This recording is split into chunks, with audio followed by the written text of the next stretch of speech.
There's no denying the fact that World War II was one of the most horrific events in modern recorded history. If you've seen any recent World War II films, even so far back as Saving Private Ryan, you'll vividly recall the gore that was displayed. So when it was revealed by Sledgehammer Games that Call of Duty World War II would be bringing guns, gore, and grit back to their game, many people rejoiced. It's not a must-have for a game to be enjoyable, but it sure helps paint the picture of how gruesome war can be. So I recently was invited out to E3 by Activison to play World War II early. And one of the top things on my to-do list was to investigate just how much gore and grit were in the multiplayer experience. But before breaking down what I found, I first need to mention Call of Duty World War II's campaign. If you've played the campaigns from prior Call of Duty games, you'll definitely have noted that they're much more gruesome than multiplayer. For example, in Advanced Warfare, the first mission ends with your left arm getting cut off. In Black Ops 3, the first mission ends with your arms and legs being snapped and torn off, your chest is beaten into a pulp, and you're left to bleed out. Infinite Warfare also joined the brutality party in the first mission by having your friend's head stomped in by a robot, and then you getting punched to death by Conor McGregor. So it's no surprise that World War II's campaign will follow suit. A few select people were introduced to the campaign at E3, and despite there being no footage of it out there currently, a lot of websites wrote articles about it. From what they said, there seems to be lots of gore and dismemberment, perhaps even more than in World at War. So let me read a few quotes from an article. This one says, "The player was knocked down and witnessed a man's head and shoulder blown off as he was trying to come to assist us, showering us in blood and gore." Another user reported, "I witnessed a wounded German soldier shoot himself in the head, and then machine gun fire tear a fellow private in half." They then explained further, stating, "We witnessed a number of heads explode in especially gory fashion, sometimes exposing collarbones and other blood-soaked innards. And melee kills were similar, leaving little to the imagination. Players who prefer their vital organs on the inside will want to monitor their health closely." And lastly, it was stated that many sections of the level were punctuated with allied NPCs getting their heads shot off or being burned alive. Again though, this should be of no surprise for a campaign that's striving to offer an authentic World War II experience. The fact of the matter is, war is not all smiles and sunshine. But the question remains, how much of this will carry over to actual multiplayer gameplay?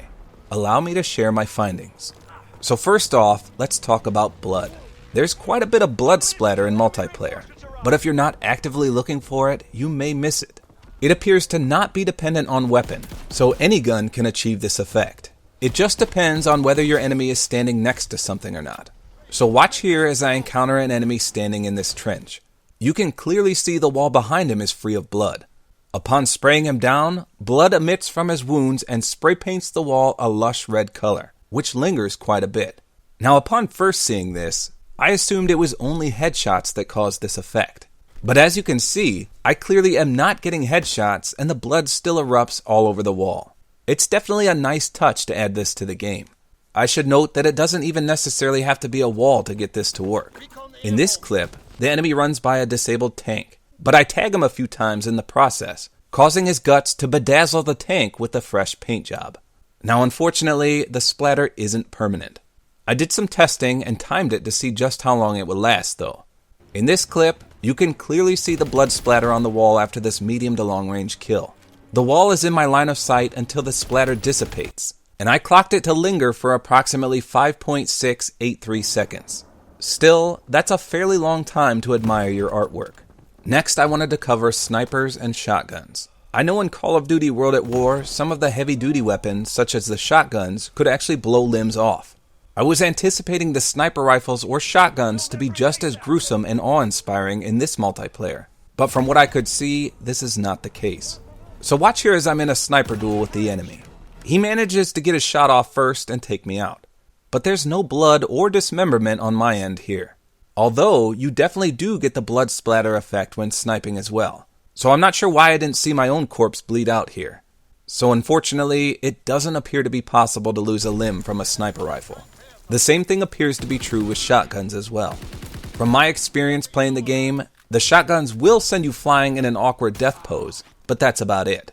Even with the incendiary rounds, which will slightly catch you on fire, you'll still go flying backwards from the brute force of the blast and end up in the talking out your ass pose from Ace Ventura. And speaking of catching things on fire, the Flamethrower Scorestreak offers a bit of violence as well, though not much actual gore. First of all, listen to the screams that the burning characters bellow out. I'll play a female character getting immolated first, and then a male character. Enemy taking B! Good work! Prepare for the next event. Clearly, the female has a bit more vocal range with the screams than the male, but both are pretty horrific. The characters can burn for a good 5 seconds, which is long enough to turn even the whitest soldier into a crispy critter. Seeing them roast in slow motion adds a bit more terror to the already disturbing image. And by the way, when you call in the flamethrower backpack will appear on your character. When I was reviewing footage, I thought I stumbled upon a nice addition to the game. So watch here as I kill this guy who just calls in the flamethrower. You can clearly see the backpack appear on his character. Doesn't it almost look like I shoot his backpack, which blows up and kills him? The kill feed indicates it's my own weapon, but I think you definitely should be able to ignite these fire bats and watch them burn. I may have just killed him as he was in the process of shooting his flame, but no one is near him at all, and it clearly wouldn't reach me halfway across the map. So I'm not entirely sure about this, but if this is really a feature in the game, I'll be stoked. Now before we get into the true gore and grit, I just wanted to mention one other added feature that I found upon reviewing footage for this video. When I was playing this game live at E3, I remember seeing what I thought was a head rolling at my feet. However, now that I can slow the gameplay down, it appears to be a helmet. So with a well-placed headshot, the enemy's helmet will skyrocket off his head, further indicating to everyone on the battlefield that you are the superior force. And this makes for a pretty epic kill of the game moment should you achieve this effect. I should note that it doesn't happen with every headshot though. Watch here as this raving lunatic blows by me at crackhead pro speed. I finally catch up to him face to face, only to realize that it's not a guy at all, but an African American female. I proceed to hipfire my bar directly into her delicate facial features, only to be doused in a magnificent display of blood and gray matter. She crumples to the ground, but her helmet remains in place. There were also no lingering effects to her body. I was secretly hoping that a point-blank headshot would result in an actual head explosion, but this doesn't appear to be true. Next up are the melee weapons. You probably remember the clip in the multiplayer reveal trailer where an enemy gets gutted by the bayonet, or the other enemy gets cold-cocked upside his head with a melee weapon, leaving a nice incision. You'll be pleasantly surprised to learn that both these are definitely possible in the actual game. As it mentioned in the trailer, that was actual multiplayer footage. So watch here as this newbie booby comes barreling through the door, clearly not checking his minimap, which would have revealed that I just slaughtered his comrade. And he pays for it dearly, as my bayonet goes through him like a thread through needle. I have a feeling this melee effect will definitely leave you desiring more bloodshed. Now next comes the true grit and gore. Explosions. There's a few things that can cause dismemberment in this game. Launchers, grenades, and I believe bouncing betties. If you yourself get hit by one of these things, you may not notice the effect because you'll probably skip the kill cam right away to spawn back in. However, if you inflict such damage on the enemy, it should be readily apparent. Watch here as multiple grenades are thrown my way, but none close enough to pop up the actual grenade indicator.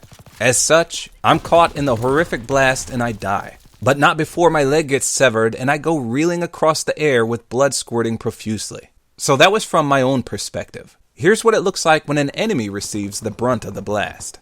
I shot my launcher right at the enemy's feet, which kills him instantly.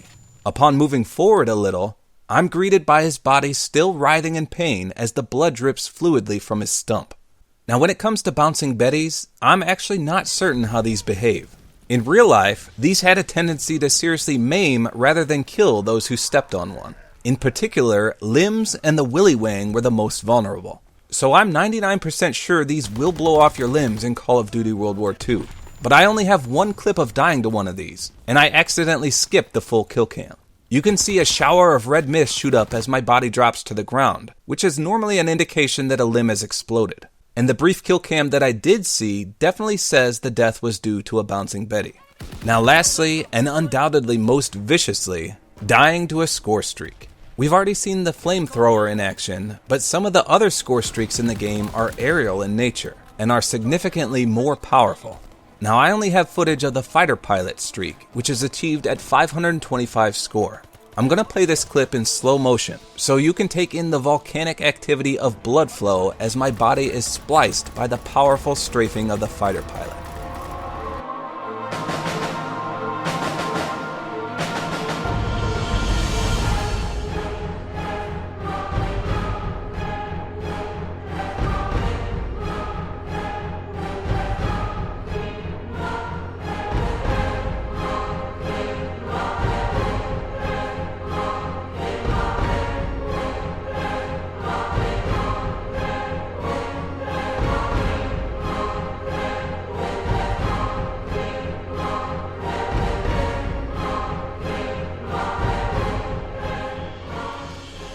Now tell me that's not pretty impressive.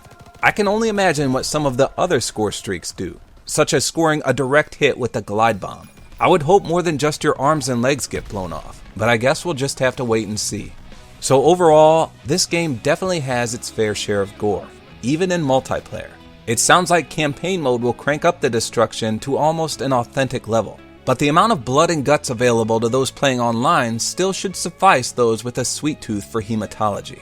Now just to recap what I was able to find combing through multiplayer footage I recorded at E3, there was blood splatter, helmet popping, immolation by fire, slicing and dicing from melee weapons, dismemberment from explosions, and Secret of the Ooze type blood eruption from powerful Scorestreaks. If this doesn't excite you for Call of Duty World War II, I'm not sure what else will. I for one am glad they added the gore and grit to this game, as it definitely helps articulate the horrific natures of war. Let me know in the comments which one of these ways to die was your favorite, or if you think they should have taken it a step further like they did in campaign. Even if you don't care one way or another about such effects in this game, there's nothing more satisfying than some old-fashioned severe pain and dismemberment.